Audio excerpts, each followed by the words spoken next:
Katika moyo wa jiji lenye kelele, aliishi msichana mmoja, Amina. Maisha yake yalikuwa ya kawaida, lakini ndoto zake zilikuwa kubwa kuliko hali yake. Naweza kujikinga hapa? Wakati mwingine, mapenzi huanza bila mipango. Tone moja la mvua na mioyo miwili hukutana. Mapenzi hayalishi, tafuta mwanaume mwenye pesa. Lakini si kila moyo unaona kwa macho ya upendo. Wengine huona kwa macho ya pesa.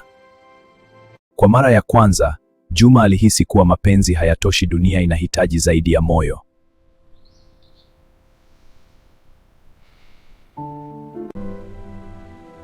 Nachagua moyo, si pesa.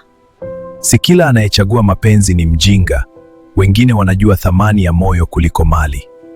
Walianza bila kitu, lakini waliishia kuwa na kila kitu, kwa sababu mapenzi ya kweli hayahitaji utajiri, yanahitaji moyo.